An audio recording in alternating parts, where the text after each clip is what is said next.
नमस्कार मित्रांनो, आज आपण एक अशा पुस्तकाबद्दल बोलणार आहोत जे तुमचं आयुष्य बदलू शकतं. द फोर एग्रीमेंट्स लेखक डॉन मिगेल रुइज यांनी लिहिलेलं. हे पुस्तक आपल्याला शिकवतं की आपण स्वतःशी केलेल्या 4 सोप्या पण शक्तिशाली करारांद्वारे अंतर्मनातील शांतता, स्वातंत्र्य आणि आनंद कसा मिळवू शकतो. चला तर मग जाणून घेऊया हे 4 करार कोणते आहेत आणि ते आपल्या जीवनात कसे परिवर्तन घडवू शकतात. 4 करार.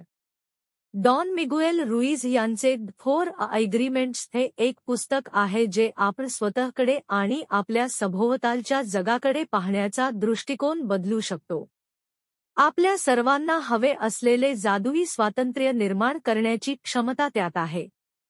शांतता राखण्यासाठी आणि जीवनात यशाची सर्वोच्च पातळी गाठण्यासाठी आवश्यक असलेल्या या 4 करारांबद्दल जाणून घ्या. एकेकाळी जॅक नावाचा एक माणूस होता.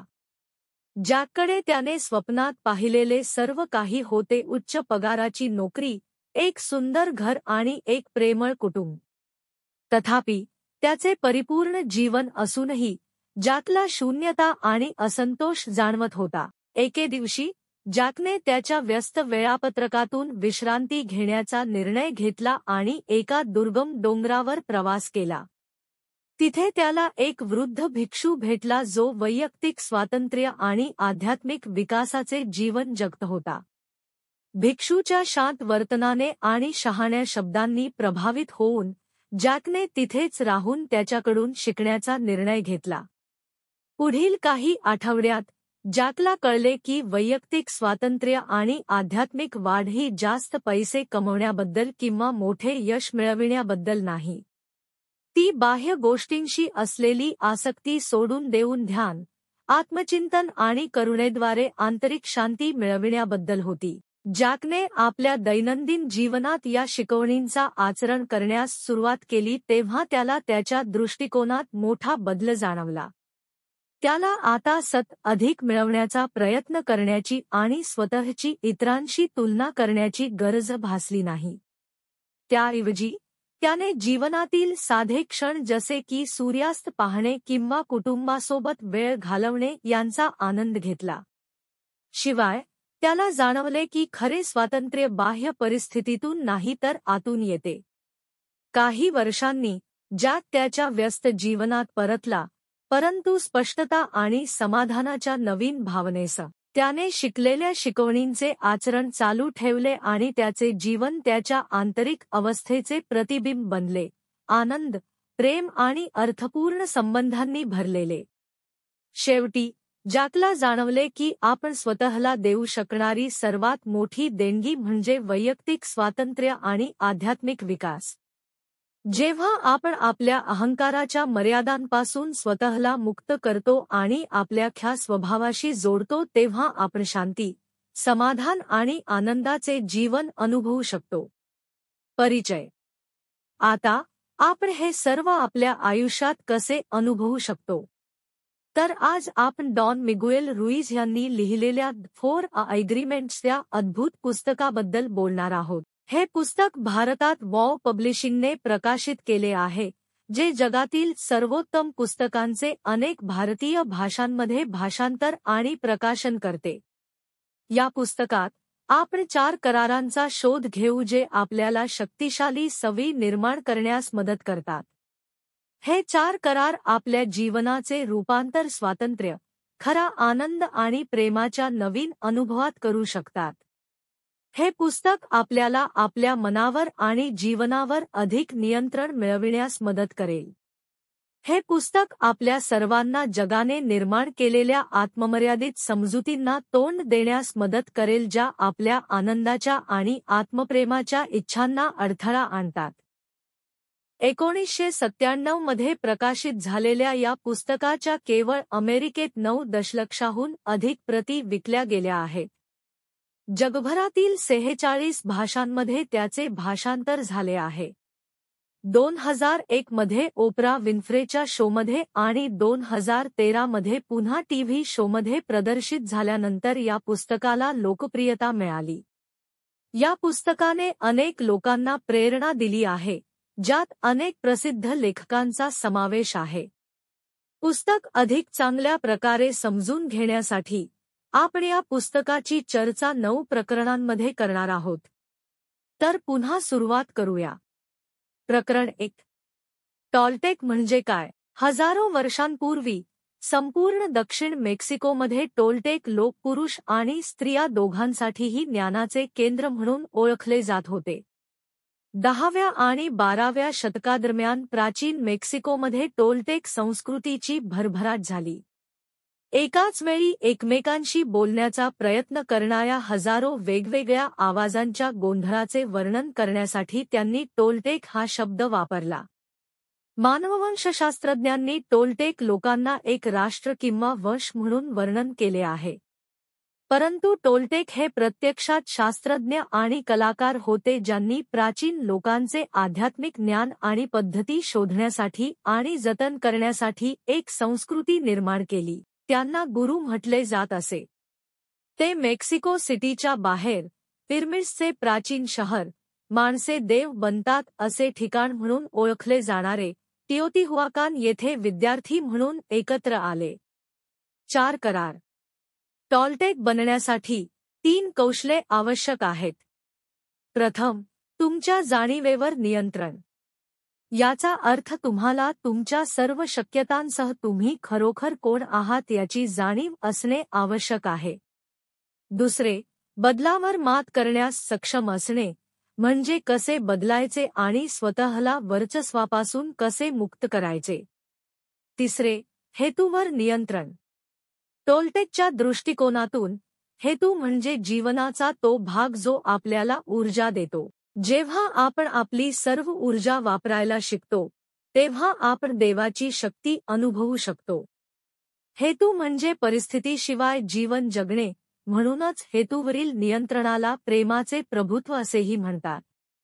4 करार आपल्याला आपल्या जीवनात सकारात्मक बदल घडवून आणण्यास मदत करतात आणि जे टोल्टेक प्रभुत्वाचा सराव करतात ते पृथ्वीवर स्वर्ग निर्माण करतात. हे ग्रहाला स्वर्ग बनवण्याचे तुमचे स्वप्न तुमच्या स्वतःच्या स्वप्नात रूपांतरित करते आणि तुम्ही ते स्वप्न न घाबरता पूर्ण करण्याचा प्रयत्न करता. तुम्हाला ज्या करारांची भीती वाटते ते बदलून तुम्ही तुमचे जीवन चांगले बदलू शकता. तुमच्या गरजांनुसार तुम्ही तुमचे स्वतःचे मन पुन्हा प्रोग्राम करू शकता. प्रकरण 2. ग्रहाचे स्वप्न काय आहे? आपण सर्वजण स्वप्न पाहण्याची क्षमता घेऊन जन्माला आलो आहोत आणि आपल्या आधीच्या लोकांनी आपल्याला ग्रहाची स्वप्ने कशी साकारायची हे शिकवले. ग्रहाच्या स्वप्नांमध्ये इतके नियम आहेत की जेव्हा नवीन मानव जन्माला येतो तेव्हा मुलाचे लक्ष त्या नियमांकडे वेधले जाते आणि मूल ते स्वीकारू लागते. समाज आपल्या पालकांचा, शाळेचा आणि धर्माचा वापर करून आपल्याला ग्रहाचे स्वप्न कसे पाहावे हे शिकवतो. ते आपल्याला जगण्यासाठी काही गोष्टी देखील शिकवते. त्यापैकी एक म्हणजे ध्यान. ध्यान म्हणजे आपल्याला जे पाहायचे आहे त्यावर लक्ष केंद्रित करण्याची क्षमता. आपण एकाच वेळी लाखो गोष्टी पाहू शकतो, परंतु आपले लक्ष वापरून आपण जे पाहायचे आहे त्यावर लक्ष केंद्रित करू शकतो. आपल्या सभोवतालच्या वडिलांनी आपले लक्ष वेधून घेतले आहे आणि पुनरावृत्तीद्वारे समाजाबद्दलची सर्व माहिती आपल्या मनात कोरली आहे. अशा प्रकारे आपण आता जे काही जाणतो आणि आपले जीवन जगण्यासाठी वापरतो ते सर्व शिकलो. ग्रहाचे स्वप्न आपले लक्ष वेधून घेते आणि आपण कशावर विश्वास ठेवू शकतो हे शिकवते. आपण संवाद साधण्यासाठी वापरत असलेल्या भाषेपासून सुरुवात करूया. भाषा म्हणजे आपले विचार इतरांना समजावून सांगण्याचा एक मार्ग आहे. भाषेतील प्रत्येक अक्षर हा एक करार असतो. आपण त्याला पुस्तकातील एक पान म्हणतो, म्हणजे शब्द म्हणजे आपल्याला समजणाऱ्या पानांचा करार असतो. एकदा आपल्याला पानावरील शब्द समजले की आपण ते इतरांना समजावून सांगण्याकडे आपले लक्ष वळवू शकतो. जेव्हा आपण लहान होतो तेव्हा आपल्या श्रद्धा आपल्या सभोवतालच्या लोकांद्वारे तयार होत असतात. लहानपणी आपल्या श्रद्धा निवडण्याचा पर्याय आपल्याकडे नव्हता, परंतु इतरांनी आपल्याला सांगितलेली कोणतीही माहिती किंवा गोष्टी आपण स्वीकारू शकत होतो. माहिती आत्मसात करण्याचा एकमेव मार्ग म्हणजे सहमती असणे. एखाद्या ग्रहाचे स्वप्न तुमचे लक्ष वेधून घेऊ शकते, परंतु जर तुम्ही सहमत नसाल तर तुम्ही समाजाकडून मिळणारी माहिती आत्मसात करू शकणार नाही. एकदा आपण सहमत झालो आणि समाज तुम्हाला जे सांगतो त्यावर विश्वास ठेवू लागलो की तो तुमचा खरा विश्वास बनतो. म्हणून खरा विश्वास म्हणजे कोणत्याही अटीशिवाय विश्वास. प्रकरण 3. मानवांचे पाळीवकरण. 4 करारांचे पुस्तक. ग्रहाचे स्वप्न स्वीकारून आपण सर्वजण मानवी पाळीव प्राणी बनतो. समाज आपल्याला जे शिकवतो तेच आपण समजतो आणि त्याच्या ठरवलेल्या पद्धतींचे पालन करतो. यामुळे आपण आपल्या जीवनावरील नियंत्रण गमावतो, कारण आपल्याला सुरुवातीपासूनच इतरांचे ऐकावे आणि त्यानुसार वागावे असे शिकवले जाते. लहानपणी आपल्याला प्रथम बाटली, दूध आणि धरून ठेवणे यासारख्या मूलभूत वस्तूंची नावे शिकवली जातात. आणि जसजसे आपण मोठे होतो तसतसे आपल्याला टीव्ही किंवा आपल्या सभोवतालच्या लोकांकडून कसे जगायचे आणि कोणते वर्तन स्वीकारायचे हे शिकवले जाते. सोप्या भाषेत सांगायचे तर ग्रहाचे स्वप्न आपल्याला मानव कसे राहायचे हे शिकवते. आपण आपले स्वतःचे पाळीव प्राणी बनतो, कारण आपल्या श्रद्धा ज्या गोष्टींना पूरक असतात त्या आपण स्वीकारतो. हे आपल्या मनावर राज्य करणाऱ्या कायद्यांच्या पुस्तकासारखे आहे. याचा अर्थ लहानपणापासून आपल्याला जे काही सांगितले गेले आहे त्यावर आपण निःसंशयपणे विश्वास ठेवतो. आपण आपले सर्व निर्णय या मार्गदर्शक तत्वांवर आधारित घेतो, जरी आपले मन त्यांच्याशी असहमत असले तरीही. नैतिक नियम देखील आपल्या मनात एका सुव्यवस्थित पद्धतीने ठेवलेले असतात. एकामागून एक हे करार आपल्या मनात तयार होतात आणि हे करार आपल्या स्वप्नांवर राज्य करू लागतात.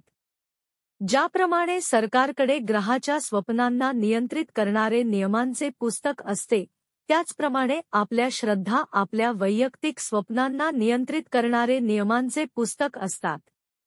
हे नियम आपल्या मनात असतात, आपण त्यांच्यावर विश्वास ठेवतो आणि आपल्यातील न्यायाधीश या नियमांनुसार कार्य करतो. म्हणूनच ग्रहाने ठरवलेल्या नियमांवर आधारित निर्णय घेतले जातात आणि त्याचे परिणाम आपल्याला भोगावे लागतात. मानवतेचा खरा अर्थ सत्य, न्याय आणि सौंदर्याच्या शोधात आहे. आपण सत्य शोधतो कारण आपण फक्त आपल्या मनात जमा केलेल्या खोट्या गोष्टींवर विश्वास ठेवतो. आपण आपले सर्व निर्णय या मार्गदर्शक तत्वांवर आधारित घेतो, जरी आपले मन त्यांच्याशी असहमत असले तरीही. नैतिक नियम देखील आपल्या मनात एका सुव्यवस्थित पद्धतीने ठेवलेले असतात. एकामागून एक हे करार आपल्या मनात तयार होतात आणि हे करार आपल्या स्वप्नांवर राज्य करू लागतात. ज्याप्रमाणे सरकारकडे ग्रहाच्या स्वप्नांना नियंत्रित करणारे नियमांचे पुस्तक असते, त्याचप्रमाणे आपल्या श्रद्धा आपल्या वैयक्तिक स्वप्नांना नियंत्रित करणारे नियमांचे पुस्तक असतात. हे नियम आपल्या मनात असतात, आपण त्यांच्यावर विश्वास ठेवतो आणि आपल्यातील न्यायाधीश या नियमांनुसार कार्य करतो. म्हणूनच ग्रहाने ठरवलेल्या नियमांवर आधारित निर्णय घेतले जातात आणि त्याचे परिणाम आपल्याला भोगावे लागतात. मानवतेचा खरा अर्थ सत्य, न्याय आणि सौंदर्याच्या शोधात आहे. आपण सत्य शोधतो कारण आपण फक्त आपल्या मनात जमा केलेल्या खोट्या गोष्टींवर विश्वास ठेवतो. आपण न्याय शोधतो कारण आपण ज्या श्रद्धा बाळगतो त्या न्याय देत नाहीत. आपण सौंदर्य शोधतो कारण एखादी व्यक्ती कितीही सुंदर असली तरी ती तिच्यातच आहे असे आपल्याला वाटत नाही. आपण बाह्य जगात मानवता शोधतो, जेव्हा सर्व काही आपल्या आतच असते. आपल्याला सत्य शोधून सहज दिसत नाही, कारण आपण जिथे जिथे पाहतो तिथे आपल्याला फक्त सत्यच दिसते. पण आपल्या मनात जमा झालेल्या करारांमागील आणि श्रद्धांमागील सत्य समजून घेण्याची समज आपल्याकडे नसते. आणि म्हणूनच आपण या समाजात राहणाऱ्या मानवांचे पाळीव प्राणी राहतो. प्रकरण 4. मिटोट, मानवी मनाची अवस्था. आपले संपूर्ण मन हे धुक्यासारखे आहे, ज्याला टोलटेक लोक मिटोट MIHTO म्हणत. आपले मन हे एका स्वप्नासारखे आहे, जिथे एकाच वेळी हजारो लोक बोलत असतात आणि त्यापैकी कोणीही एकमेकांना समजत नाही. ही आपल्या मनाची अवस्था आहे, जी खूप विस्तृत आहे. त्या मोठ्या मिटोटेद्वारे तुम्ही खरोखर कोण आहात हे पाहू शकत नाही. भारतात लोक मिटोटेला माया म्हणतात, ज्याचा अर्थ गोंधळ आहे. तुम्ही स्वतःबद्दल आणि जगाबद्दल जे काही मानता ते तुमच्या मनात असते. आणि यामुळे आपण खरोखर कोण आहोत हे आपण पाहू शकत नाही आणि आपण हे पाहू शकत नाही की आपण मुक्त नाही. आपल्या सर्वांच्या मनात एक मोठा माइटोट खूप गोंधळ निर्माण करतो, ज्यामुळे आपण सर्व काही पाहतो आणि गैरसमज करतो. आपण जे पाहू इच्छितो ते आपण पाहतो आणि जे ऐकू इच्छितो ते ऐकतो. आणि आपल्याला गोष्टी खरोखर जशा आहेत तशा समजत नाहीत.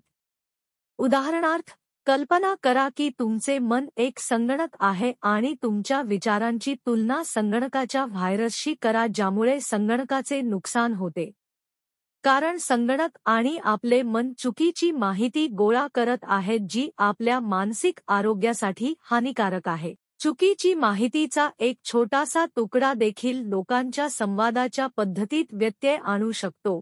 उदाहरणार्थ, जर आपण एखाद्याला चुकीची माहिती दिली तर ते त्या चुकीच्या माहितीवर कृती करू शकतात, जे त्यांच्यासाठी खूप हानिकारक असू शकते. कल्पना करा की जेव्हा जेव्हा इतर लोक तुमच्याशी बोलतात तेव्हा ते तुमच्या मेंदूत एक संगणक विषाणू ठेवतात, ज्यामुळे तुम्ही दरवेळी थोडेसे स्पष्टपणे विचार करू शकत नाही.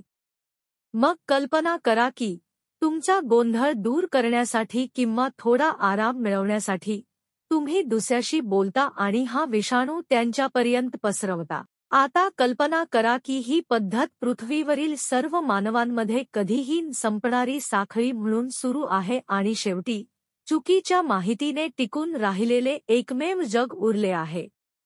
ही चुकीची माहिती एक प्रकारचा विषारी विषाणू आहे, ज्याला टोलटेक लोकांनी मिटोट म्हटले.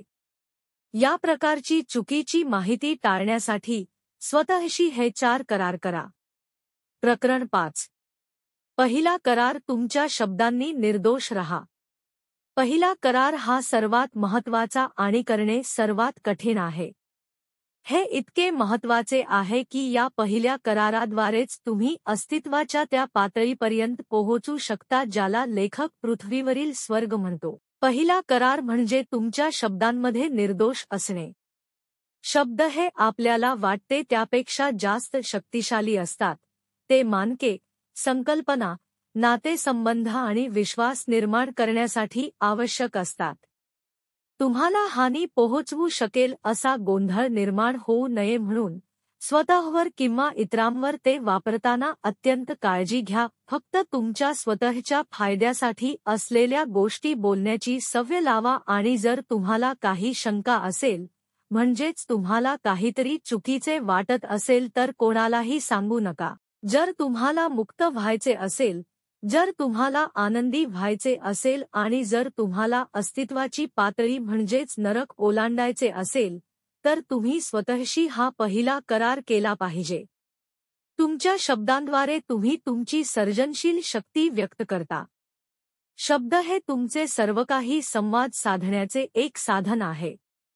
तुम्ही कोणतीही भाषा बोलत असलात तरी तुमचे हेतू तुमच्या शब्दांमधून व्यक्त होतात.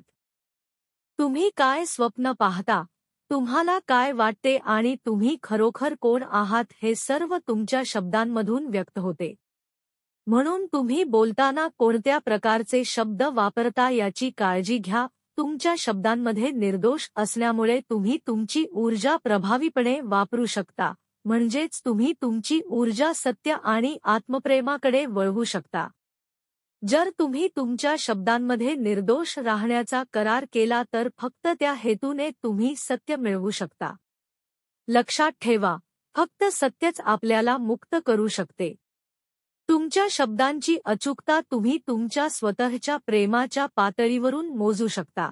तुम्ही स्वतःवर किती प्रेम करता आणि तुम्हाला स्वतःबद्दल कसे वाटते हे तुमच्या शब्दांच्या गुणवत्तेशी आणि एकतेशी थेट जोडलेले आहे. जेव्हा तुम्ही तुमच्या शब्दांमध्ये कोणतीही चूक करत नाही तेव्हा तुम्हाला चांगले वाटते आणि अशा प्रकारे तुम्हाला आनंद आणि शांती वाटू लागते. म्हणून आजच तुमच्या शब्दांमध्ये निर्दोष राहण्याचा करार करा. प्रकरण 6. दुसरा करार, काहीही वैयक्तिकरित्या घेऊ नका. पुढील 3 करार प्रत्यक्षात पहिल्या करारापासून तयार होतात. दुसरा करार करण्यासाठी तुम्ही स्वतःशी केलेला पहिला करार लक्षात ठेवा आणि तो तुमच्या जीवनाचा कायमचा भाग म्हणून स्वीकारा. जर तुम्ही पहिले 2 करार आचरणात आणले तर तुम्ही पृथ्वीवरील नरकात अडकणारे 75% छोटे करार सहजपणे मोडू शकता. जेव्हा जेव्हा आपण गृहीतके बांधतो तेव्हा आपण अडचणी निर्माण करतो आणि आपल्या गृहीतकांसह त्यांचा चुकीचा अंदाज लावतो. गृहीत धरण्यापेक्षा प्रश्न विचारा. हा नेहमीच चांगला दृष्टिकोन असतो, कारण गृहीतके आपल्याला दुःखासाठी तयार करतात. आपल्याला वास्तव न कळता स्वप्ने पाहण्याची सवय असते. आपण आपल्या कल्पनांमध्ये अक्षरशः स्वप्ने पाहतो. आपल्याला एखादी गोष्ट समजत नसल्याने आपण त्याचा अर्थ काय आहे याबद्दल गृहीत धरतो आणि जेव्हा सत्य बाहेर येते तेव्हा आपली स्वप्ने भंग पावतात आणि आपल्याला कळते की ती आपण ज्याला विचार केला होता तशी नव्हती. आपले मन कसे कार्य करते हे खूप मनोरंजक आहे. सुरक्षित वाटण्यासाठी आपल्याला सर्व काही योग्य ठरवावे लागेल, सर्व काही समजून घ्यावे लागेल आणि सर्व काही स्पष्ट करावे लागेल.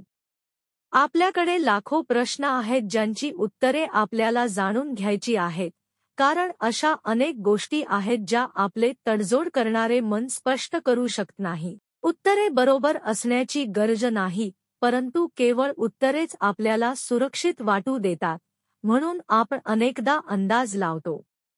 आपण असे गृहीत धरतो की प्रत्येकजण आपल्या आयुष्याकडे आपण ज्या पद्धतीने पाहतो त्याच पद्धतीने पाहतो.